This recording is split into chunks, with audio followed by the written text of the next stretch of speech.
Hallo und herzlich willkommen zurück zu einem weiteren Fly the Universe Video. Heute mit tatsächlich zwei relativ heftigen Ankündigungen. Und zwar einerseits, also FEC natürlich, 23. April für die, die es noch nicht gehört haben. Außerdem wollen sie zukünftig, ja, Kommunikation verbessern und das in Bezug auf Roadmaps. Also wir kriegen wieder Roadmaps. Ich weiß nicht, wann die letzte Roadmap war, aber es ist ewig her. Und wir bekommen tatsächlich einen Kommunikationskanal wieder, wie es ihn schon mal so ähnlich gab. Es gab mal so eine Google Drive, glaube ich, Datei oder whatever, wie auch immer das heißt, Google Docs meine ich, wo mal alle Bugs drin standen, auch farblich hinterlegt so, also bekannte Probleme oder darum kümmert man sich schon oder das ist schon geplant, in der nächsten Serverwartung live zu gehen und so. Einfach Kommunikation halt. Und das soll alles wieder existieren. Yay, let's go. Warum es in erster Linie überhaupt mal aufgehört hat zu existieren, wollen wir nicht drüber reden, aber es kommt zurück. Erstmal allerdings, Heartbreaker Weapon Skin Box ist wieder im Cash Shop bis zum 9. April, für die Leute, die das immer nicht mitbekommen. Also falls ihr diese Skins seht und sie unbedingt haben wollt, jetzt aktuell kann man sie im Cash Shop bekommen. Das heißt auch nicht overpayen, weil man kann sie gerade im Cash Shop kaufen. Neues Speedset, das Lotus Blossom Set. Ja. Ist nicht schlecht, denke ich. Fluggerät sieht auch ziemlich geil aus tatsächlich. So ein riesiges fliegendes Schwert. Genau. Farblich natürlich wieder ein bisschen Einheitsbrei bei den helleren Farben. Aber zumindest nichts doppelt, kann man sagen. Ja, wobei, wenn ich es mir jetzt genauer ansehe, tatsächlich hier oben, der obere Ring hier ist zweimal fast die gleiche Farbe und hier auch fast die gleiche Farbe. Aber, ja, es ist keine Farbe jetzt direkt doppelt dabei. Ja gut, wobei doch eigentlich schon, ne? Ja, das hier ist türkisgrün und das hier ist grün. Oder türkisblau, whatever. Naja, ja gut, vielleicht ist auch ein ganz... Naja, egal. Dann haben wir Enhanced Weapon Piercing Chance Event. Das heißt, die Chance, eure Waffe zu sockeln, ist erhöht. Freitag 0 Uhr, 27. März bis Sonntag 23:59 Uhr. Am 29. März, falls ihr sehengebundene G-Product auf Bodeng braucht. Ihr wisst, wen ihr anschreiben müsst. Also ich bin's. Und genau, das ist das Wochenend-Event. Und dann haben wir noch das neue Spring Monster Ball Event. Das geht bis zum 23. April. Das ist auch ein Event, das schon mehrfach stattgefunden hat.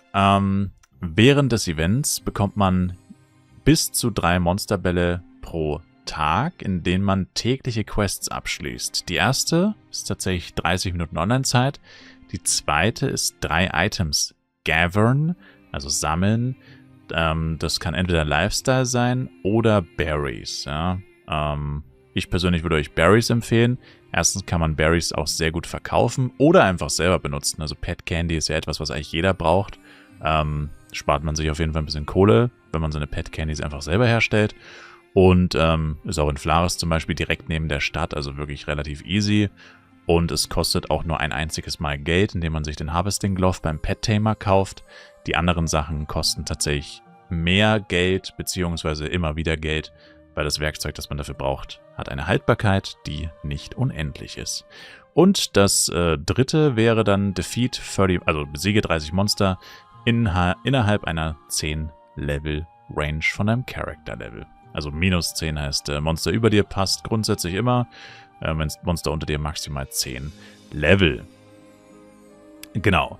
Die täglichen Quests können dann bei dem Quest Office NPC von jeder Stadt abgeschlossen werden. Sie resetten 0 Uhr Server Time, also wie alle Dailies. Und wenn du die Quests nicht abgeschlossen hast, wird das halt auch geresettet. Also wenn du zum Beispiel 29 von 30 Monster getötet hast um 23:59 Uhr, dann wird logischerweise dein Fortschritt dann gelöscht und die Quest wird um 0 Uhr quasi aktualisiert bzw. neu vergeben und du musst alles nochmal machen. Also ich denke zwar nicht, dass irgendjemand hier irgendeine Quest großartig anfängt und dann nicht fertig bekommt, weil das ist alles relativ easy, aber ja. Der Monsterball orientiert sich auch an deinem Character-Level. Das bedeutet, die Menge ist zwar immer die gleiche, aber Spieler von 20 bis 79, also muss mindestens Level 20 sein für das Event, Spieler von 20 bis 79 bekommen den Monsterball Level 1, Spieler von 80 bis 119 bekommen den Monsterball Level 2, Spieler von 120 bis 165 bekommen den Monsterball Level 3 und Spieler ab 166 bekommen den Monsterball Level 4. Ja, das hat natürlich Einfluss auf die Belohnungen, ist ja klar.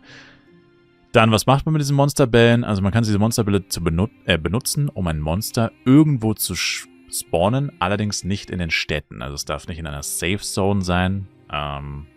Genau.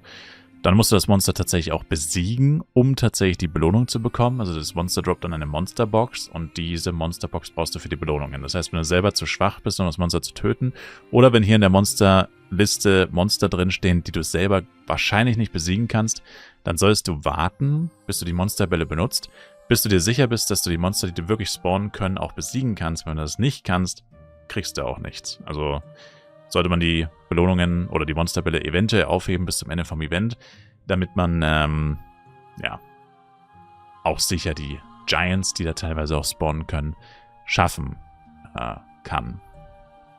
Genau. Monster, die man beschwört, greifen dich nicht an, erst wenn du sie angreifst, und sie können nur angegriffen werden von demjenigen, der es beschworen hat. Also es kann ja jetzt nicht gemobst werden von einem Random. Aber wenn du in der Party bist, können deine Partymitglieder das Monster auch angreifen und beschworene Monster werden automatisch verschwinden nach 10 Minuten. Dann gibt es hier unten die Liste, mit welcher Wahrscheinlichkeit die Monster spawnen. Also ein Giant-Monster ist tatsächlich was Gutes in dem Sinne. Wenn man was Besseres droppen möchte, hat daher auch eine niedrigere Wahrscheinlichkeit. General Monsters haben eine höhere Wahrscheinlichkeit. Das ist der Monsterball Level 1. Muss man immer gucken, was das höchste Monsterlevel ist. Ja, muss man selber nachschauen. Genau, wobei es, glaube ich, sogar von oben nach unten geht. Vom Level her, wenn ich das so sehe gerade. Ja, ich glaube, es ist einfach von oben nach unten. Aber müsst ihr jetzt nochmal nachschauen. Genau, bei den höheren Monsterbällen ist es tatsächlich auch so, dass die Giants eine niedrigere Wahrscheinlichkeit haben. Also hier sind alle bei 3% zum Beispiel, hier sind es überall 4% bis auf einmal 3%, also hängt auch da ein bisschen zusammen. Genau, Party Hunting, also das in der Party zu machen, wird empfohlen. Genau. Dann die Belohnungen. Die Monsterboxen muss man öffnen, um die Belohnungen nach einem Wahrscheinlichkeitssystem zu bekommen. Alle Belohnungen sind seelengebunden. Der Spieler, der das Monster beschworen hat, bekommt auch die Belohnung. Also die Belohnung an sich kann dir auch nicht geklaut werden. Genau, auch wenn du in der Party bist. Dann alle folgenden Items werden entfernt, wenn das Event beendet wird am 23. April. Also man muss alles benutzen bis zum 23. April, weil sonst wird es gelöscht. Und das beinhaltet hier Event Spring Monster Ball Level 1 bis 4. Spring Buff Lucky Box, alle Clovers, die man daraus bekommt, und die Event Flower Pots. Die kann man, wow, das ist brutal, die kann man nicht seelengebunden umwandeln, wahrscheinlich auch nicht, ne? Kann man nicht keepen. Schade, das ist echt schade leider. Genau, dann ist hier im Endeffekt die Tabelle. Es ist jetzt tatsächlich so viel, dass ich es, glaube ich, nicht durchgehen werde. Im Endeffekt kann man sagen, ist es einfach so, dass man bei den Giant-Monstern, wie gesagt, eine bessere Belohnung bekommt. Deswegen haben die auch eine niedrigere Wahrscheinlichkeit. Hier jetzt einfach nur als Beispiel. Ein Giant-Monster 20 bis 79 hat eine Wahrscheinlichkeit, 6% eine Ampli zu droppen. Und das normale Monster in der gleichen Kategorie hat nur eine 4% Wahrscheinlichkeit. Und in den Giant-Boxen ist auch meistens noch was Besonderes drin, was besser ist. Wobei besser ist jetzt in dem Fall fragwürdig. Aber hier ist ein 30-Tage-CS-Pad. Und bei den anderen sind es hier zum Beispiel die Vendor-Shops oder auch ein 30-Tage-CS-Pad. Genau, die hier unten quasi nicht mit drin sind. Ja, was wären so die Highlights tatsächlich? Also hier Scroll of Weapon Bonus Job Select Box, Amplification ES Select Box, Spring Buff Lucky Box ist grundsätzlich gut, weil da kriegst du diese Clovers raus. Die Clovers sind Power-Ups, die sind so ja relativ gut. Green Clover ist, glaube ich, das Beste. Und die wandeln sich dann automatisch in die Flower Pots. Und die Flower Pots sind ja eigentlich auch gute Power-Ups, die sogar XP geben. Leider, wie wir gerade gelesen haben, werden die wohl gelöscht, was ich sehr schade finde. Das war in der Vergangenheit ziemlich sicher nicht so. Genau. Ja, Vendor-Shops, wie gesagt. Feedback ist okay. Ich meine, 6 Stunden Feedback ist tatsächlich relativ wenig. Aber Ein-Tages-Feedbacks, denke ich, sind ganz nice. Ja. Also, jetzt nichts Gewaltiges, aber Vendor-Shops alleine schon ist eine ziemlich coole Sache, denke ich. Und der größte Vorteil ist ja auch, dass man die Dailies mehr oder weniger automatisch abschließt wahrscheinlich. Das Einzige, was man jetzt nicht wirklich automatisch macht, ist das mit den 3 Items-Gathern. Aber das ist ja trotzdem verhältnismäßig easy. Und das letzte Mal, als es eine Gather-Quest gab, war die tatsächlich Party-Share. Das heißt, wenn du mit 8 Chars Items gesammelt hast, hat es für alle 8 gezählt. Könnte gut möglich sein, dass es dieses Mal auch wieder so ist. Dann Game Version 1.5.2, also nicht mehr 1.5.1, Patch Notes. Wir haben einige Balance Changes und einige Bug Fixes tatsächlich. Ja. Schauen wir mal. Also, wir haben Entangling Roots beim Arcanist, Cooldown Reduction von 60 auf 45, jeweils wieder beide Varianten, die Basis- und die Master-Varianten entsprechend. Ice Shard Cooldown wurde reduziert von 100 auf 90 und die Master-Varianten von 70 auf 60. Dann Gust, das ist Push Distance increased worden, also die Wegstoß Reichweite quasi. Und auf der maximalen Stufe erhöht sich die Range-Block-Rate jetzt um 10%, nicht mehr um 5%. Und gibt auch 10% Magic Resistance. Also das ist vor allem für PvP wieder wahrscheinlich relevant. Genau. Denke, ja doch, Range Block und Magic Resistance, das sind klassische PvP-Stats. Stone Pillar, der Schaden wurde leicht erhöht und die Cast Time wurde reduziert von 3 Sekunden auf 2 Sekunden. Wird sich 100% sicher Casting Time. Also ich denke, zu Deutsch müsste das die Beschwörungszeit sein, also das ist aber dann eigentlich die Abzeit. Ja.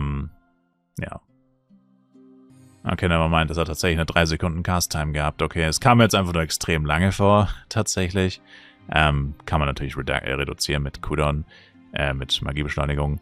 Ja, ich habe den Skill tatsächlich nicht benutzt, deswegen kam mir das jetzt einfach nur ultra lang vor. Deswegen dachte ich, das wäre die Uptime gemeint, aber es war tatsächlich die Cast-Time. Das ist sehr geisteskrank, 3 Sekunden. Kein Wunder, dass es reduziert wurde. Der Skill war ja dann komplett useless. Thunderstrike in Scaling erhöht von 6,1 auf 8,1. Auch das ist relativ viel. Und die maximale Anzahl an Chains. Also der Skill funktioniert so, wenn ein Ziel diesen Shocked-Effekt, heißt es, glaube ich, hat, dann geht der Skill quasi über auf andere Monster und macht noch mehr Schaden. Und diese maximale Monsteranzahl wurde von 10 auf 20 genau erhöht. Also so benutzt man den Skill zumindest. Und der Cooldown wurde reduziert von 22 auf 10 Sekunden. Nur noch 5 Sekunden, wenn man die entsprechende Master-Variante nimmt. Also tatsächlich bisher alles Buffs tatsächlich, wobei das größtenteils PvP betreffen dürfte. Dann haben wir Earthen Fortitude. Der Verteidigungsbuff wurde ersetzt mit einer also mit einer Schadensreduktion, PvE-Schadensreduktion, minus 10% Schadensreduktion auf dem höchsten Level. Da müsst ihr jetzt wieder nachschauen, aber ich will jetzt nicht für alles nachschauen, weil die Patch-Notes sind relativ lange, was es vorher war, wie viel Defense, aber eingehender Schaden ist in der Regel besser. Dann Infusion.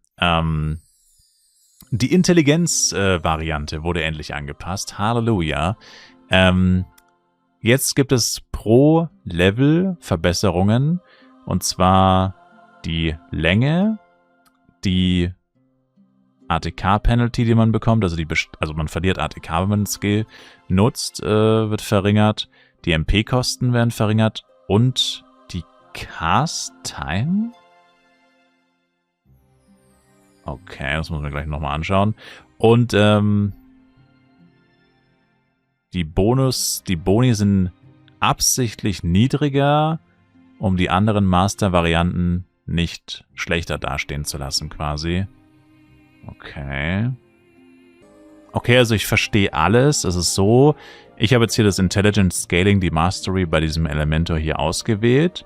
Und vorher war es so, ich hätte jetzt minus 10% ATK gehabt. Aber dafür skaliert es mit Int statt mit STA. Und wenn du Full Int bist, logischerweise willst du das halt. Jetzt ist es nur noch minus 9,5 statt minus 10. Die Zeit ist verbessert, okay. Das ist ja der Sinn der Mastery. Was ich nicht ganz verstehe, und die MP-Kosten sind auch verringert, was ich aber nicht ganz verstehe, ist das mit der Cast-Time. Also es steht hier auch tatsächlich gar nicht. Also es gibt auch gar keine Beschwörungszeit in dem Fall. Deswegen bin ich mir jetzt nicht hundertprozentig sicher, was die Cast-Time sein soll. Ehrlich gesagt. Aber gut, ich meine, ich sage mal so, vollkommen egal, was es ist. Es ist höchstwahrscheinlich irrelevant. Aber cool, dass es jetzt endlich angegangen wurde, weil diese Intelligent Scaling Mastery, die verschiedenen Level davon waren komplett nutzlos. Das hat vorher so funktioniert, nur auf Stufe 1 zu haben, hat schon dafür gesorgt, dass es jetzt mit inscaled und Stufe 2, 3, 4, 5 von der Mastery waren komplett nutzlos. Das heißt, du hast einfach 40 Skill-Punkte verschwendet, wenn du es gemaxt hast. Und da man das am Anfang ja nicht wusste, viele Leute haben es einfach gemaxt, einschließlich mir, hat man halt ganz schön blöd geguckt, wenn man dann festgestellt hat, ja Moment mal, das war eigentlich nicht so klug, weil es hat überhaupt nichts gebracht. Und jetzt bringt es zumindest ein kleines bisschen was.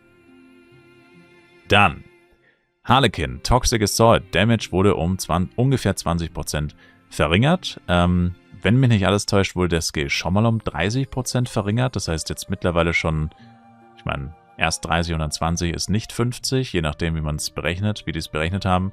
Aber ja, ist schon eine ganz schön krasse Verringerung des Schadens. Der Skill scheint zu stark zu sein, anscheinend. Also jetzt dann vermutlich nicht mehr. Slayer, First Blood Skill Damage wurde auf 8% erhöht. Ich weiß nicht, ob das für irgendjemanden groß oder relevant ist. Rush Attack vom Templar wurde um 16% verringert. Dann Crack Shooters Barrage, Multistrike Chance. Das ist der Skill, wo man mehrfach hitten kann mit einem Auto-Attack. Ist jetzt aufgeteilt zwischen PvE und PvP. 30-10, also 30 im PvE, 10 im PvP. Und kann man erhöhen auf 40 und 15% mit der Increased Strike Master Variante. Genau. Jo, dann ganz viele Bugfixes. Da haben wir, dass ganz viele Master-Varianten weniger Schaden gemacht haben als der Base-Skill, wenn du die Master-Variante auf 1 bis 4 hattest. Also das generelle Problem mit vielen Master-Varianten, das ich ja auch schon oft angesprochen habe, dass es da noch viele Baustellen gibt. Es wurde ein Problem behoben, wo Skill-Effekte angewendet wurden auf Spieler in der Nähe, wenn ein Spieler wiederbelebt wurde. Ich weiß nicht, ob damit nur die Animation gemeint war. Sagt mir ehrlich gesagt gar nichts, noch nie davon gehört. Storm Slash wird jetzt nicht länger abgeblockt von Shade Support. Oh, das habe ich auch noch nie gehört tatsächlich. Für Giant Hunting tatsächlich sehr relevant. Hellfire Damage wurde auch von Shade Support abgeblockt. Das habe ich auch noch nie gehört tatsächlich. Damn.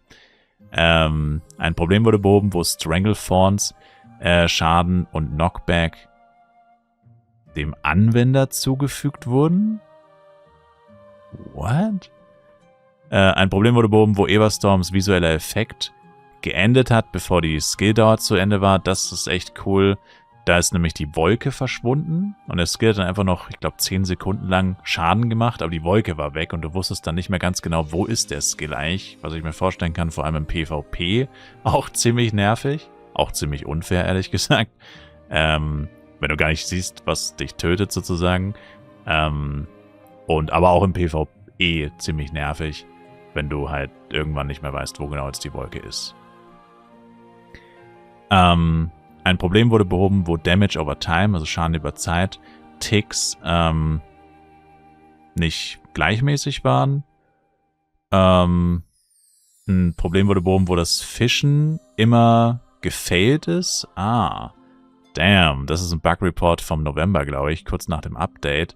Wenn es geschneit hat, geregnet hat oder gestürmt hat. Ein Problem wurde behoben, wo Scroll of Return in der Arena benutzt werden konnte. Ein Problem wurde behoben, wo die Flugtaxis in Kowloon die falschen Wege geflogen sind. Ein Problem wurde behoben, wo Butcher's Carnage, Celestial Edge, Scepter of Disorder, Ultimate-Waffen visuelle Effekte nicht hatten. Ein Problem wurde mit Wheel of Shades behoben, wo das gleiche war, keine visuellen Effekte. Ein Problem wurde behoben, wo das Ultimate Butcher's Carnage Icon nicht richtig angezeigt wurde. Ein Problem wurde behoben, wo verschiedene Trans-Items nicht benutzt werden konnten. Inkorrekte Texturen des Dark Christmas Adventurer Shoes wurden gefixt. Ein Problem wurde behoben, wo Harvesting Tool Anforderungen nicht richtig übersetzt wurden. Und ein Problem wurde behoben, wo Anku im Story Mode, ja danke, das hätte ich vor 3 Wochen gebraucht, wo Anku im Story Mode tatsächlich One-Shots oder halt extrem starke Attacken im Story Mode anwenden konnte. Soll jetzt wohl nicht mehr so sein. Halleluja. Dann generelle Änderungen. Ankus tödliche Attacken sind jetzt nur noch Powerful-Attacken. Monster, die mit dem Monster Ball beschwört werden, machen nur noch Schaden. Okay, ich glaube, es bezieht sich auf die roten Kreise. Machen nur noch der Party des beschwörenden Spielers Schaden. Jetzt muss das eigentlich sein, dass du einen Monsterball beschwörst und nur der Spieler, der ihn beschworen hat, kann ihn zwar angreifen, die Monster laufen nicht einfach amok, aber du könntest ja trotzdem das Monster nehmen, in den Kampf verwickeln, dann warten, dass der rote Kreis kommt, zu einem anderen Spieler laufen und ihn damit dann trotzdem immer noch töten. Das sollte wahrscheinlich damit gemeint sein. Und dann eine Charged Bow Attack. Also du kannst den Bogenangriff bei einem Ranger, Akrobat, wie auch immer, aufladen und dieser Schaden wurde verringert. Gibt 4 Stufen, das sind diese 4 Striche. Erste Stufe um 5% verringert, zweite um 20%, dritte um 35% und die vierte um 60%. Wow. Einmal gut stellt sich die Frage, warum das überhaupt so krass war. Warum der erste Charge, die erste Aufladung 20% Schaden gemacht hat und die vierte statt 80, 120. I don't know. Hat irgendwie sowieso nicht viel Sinn ergeben. Wahrscheinlich wurde es deswegen auch geändert. Aber ja, wird auch wieder vor allem eine PvP-Thematik gewesen sein. Beim PvE lädt eigentlich keiner seine Pfeile auf. Und dann wurde natürlich hier auch wieder an den Übersetzungen gearbeitet. Genau. Ja, ziemlich ausführliche Patchnotes, ziemlich viel tatsächlich. Ja, ich wollte es eigentlich mit AI übersetzen tatsächlich, aber ich dachte mir, weil hier so viele Skill- und Item-Namen drinstehen, da kommt dann nur Firlefanz bei raus. Aber ich glaube, ich hätte es echt lieber tun sollen, weil das war jetzt echt viel. Dann kommen wir zu der Änderung, die ich noch ganz am Anfang angesprochen habe. Ja, Fly for Universe hört endlich wieder auf Feedback. Das ist auch etwas, was ich schon sehr oft angesprochen habe. Und zwar, dass wir jetzt eben hier wieder eine Roadmap bekommen, woran sie halt einfach gerade arbeiten, was halt wirklich für Spieler, es ist, ich meine, also das, was ich denke, ist ja meistens auch einfach das, was ich mitbekomme. Und ich meine, etwas, was einfach sehr frustrierend ist schon immer für viele Flive-Spieler ist, dass du einfach keine Ahnung hast, was eigentlich als nächstes passiert. Ja, das ist wirklich schlimm. Und das andere ist halt, wenn dich ein Bug richtig nervt, ja, zum Beispiel, dass du im Story-Dungeon gewone-shottet wirst von Anku, was ja eigentlich unmöglich sein sollte, sofern du da nicht mit 5000 HP reingehst oder so. Solche Sachen würdest du ja schon gerne wissen, naja, wissen die das denn schon? Und was ist da der aktuelle Status? Also selbst wenn sie es wissen, wann kann ich damit rechnen? Oder wie weit ist die Bearbeitung oder so? Lauter solche Sachen. Und natürlich kannst du sowas nicht einfach nachfragen. Und auch nicht jeder hat Lust, immer den ganzen Discord dann zu durchsuchen. Das ist eh so eine Auffassung. Also auch diese Argumentation, ja, steht ja alles in der API, was früher manchmal Leute gesagt haben, ja, du kannst es ja nachschauen, theoretisch, wenn du weißt, wie. Ja, Bro, nicht jeder weiß, wie das geht, ja. Also ich meine, das kann ja nicht die Anforderung sein, dass du dieses Spiel nur spielen oder verstehen kannst, ja, was in diesem Spiel passiert, wenn du weißt, wie man eine API ausliest. Also ich meine, das kann ja nicht die Anforderung an ein Browser-Game sein. Also, sag mal, wo sind wir denn hier? Deswegen ist es cool, dass dieses Feedback angekommen ist und jetzt eben wieder auch für den Otto-Normalen-Nutzer, der nicht den ganzen Tag im Discord chillt und oder Zugriff auf alles Mögliche hat, hier einfach wieder ein bisschen ja, mehr Klarheit reinzubringen. Und ich hoffe, dass das auch so bleiben wird und dass das gut funktioniert. Beides ist übrigens noch nicht live, also nicht wundern, weder die Roadmap noch diese, Moment mal, weder die Roadmap noch diese bekannte Probleme Liste sind aktuell verfügbar. Also erstmal zu dieser bekannten Probleme-Liste ist es so, dass hier vor allem die bestätigten Bugs enthalten sind. Heißt also, alles, was hier nicht mit drin ist, wurde entweder nicht reported oder die Entwickler können es nicht nachvollziehen. Also entweder finden sie den Bug selber nicht oder sie können nicht nachproduzieren. Da muss man es dann vielleicht nochmal reporten mit mehr Kontext oder mit einer genaueren Erklärung, wie genau der Bug zustande kommt. Oder es ist auch möglich, dass es dann gar kein Bug ist und man selber vielleicht einfach nur irgendwas falsch macht. Genau, da gibt es dann die verschiedenen Labels, ja, damit du weißt, was gerade abgeht mit dem jeweiligen Bug. Under Review heißt, der Bug wurde bestätigt und es wird eine Lösung untersucht, wie man das Problem lösen kann. Fix in Progress heißt, der Patch, in dem das Problem gelöst wird, wird aktuell bearbeitet. Heißt also, das wird wahrscheinlich dann in der nächsten oder spätestens übernächsten Patch-Note dann wahrscheinlich mit enthalten sein. Oder in der nächsten Welle an Bugfixes wird der dann mit dabei sein. Also dauert dann nicht mehr lange. So würde ich das interpretieren. Und fixed heißt, logischerweise, der Patch, in dem das Problem gelöst wurde oder gelöst werden sollte, ist schon rausgegangen. Und diese Liste wird jetzt wann veröffentlicht? Vor der nächsten Serverwartung. Das heißt innerhalb der nächsten 2 Wochen. Diese Liste oder dieser Post, wo das Ganze enthalten sein wird, wird an die Announcements-Page im Discord, steht jetzt hier nicht Discord dabei, aber ich denke, es ist der Discord gemeint, angepinnt und wird immer geupdatet, wenn sich etwas ändert. Das heißt, man kann dann wirklich einfach in das allgemeine Announcement-Ding gehen, was wahrscheinlich jeder im Discord immer als erstes anguckt, wenn es irgendwas zu suchen gibt oder so. Und da kann man das dann nachgucken. Ja, finde ich, ist auch der richtige Ort dafür, weil das wirklich das Relevanteste ist. Also zum Beispiel, wer jetzt auf Infos zum FEC gewartet hat, wo geht er als erstes hin? In Discord und klickt auf Announcements. Und genau dort wird auch diese Liste drin sein. Die muss man also nicht erst aufwendig irgendwo suchen, sondern die ist ganz zentral hinterlegt. Genau.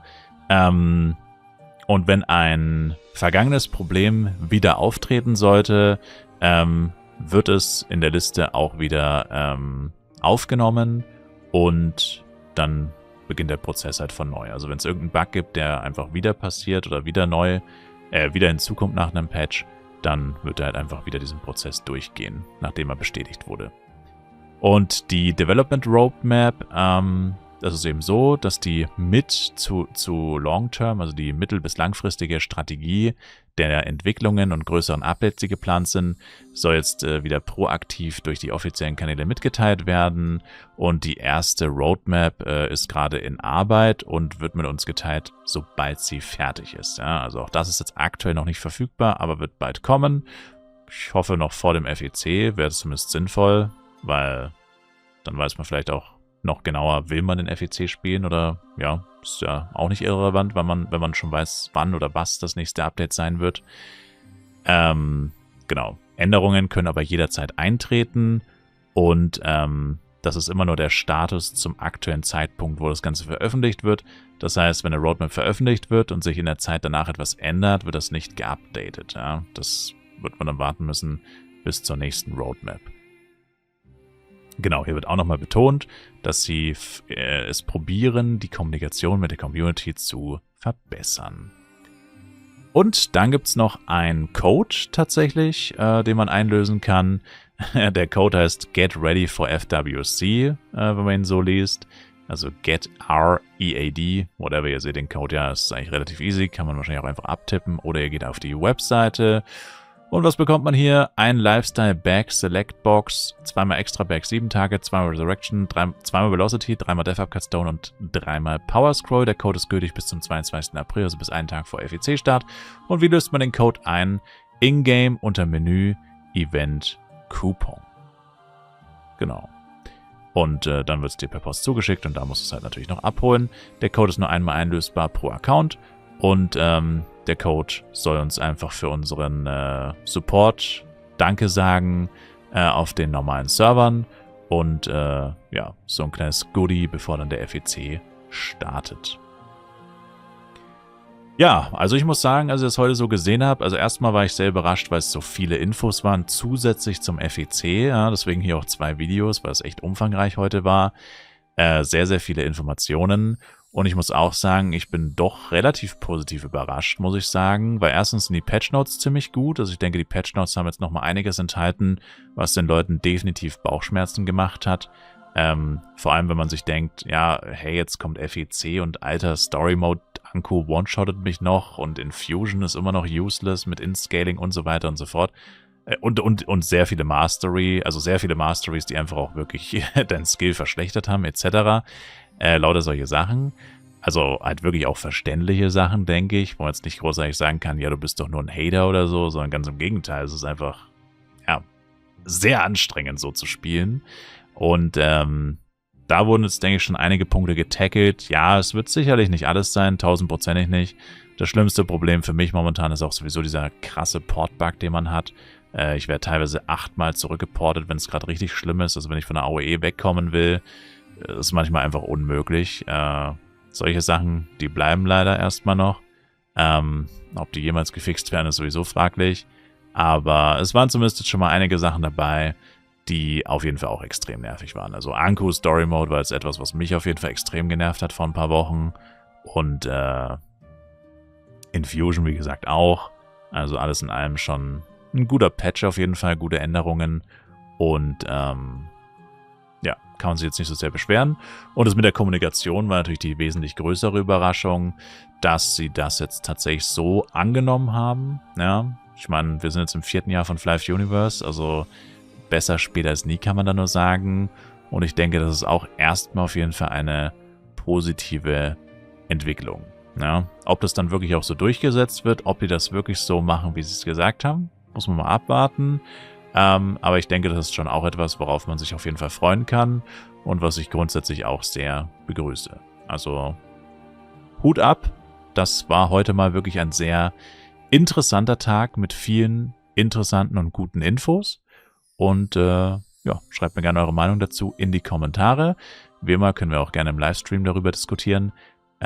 Links zu meinen beiden Twitch-Kanälen, 24/7-Stream und normaler Livestream, sind in der Videobeschreibung. Wir sehen uns dort oder im nächsten Flive Universe Video. Danke euch fürs Zuschauen. Bis dahin, macht's gut, haut's rein und ciao, ciao.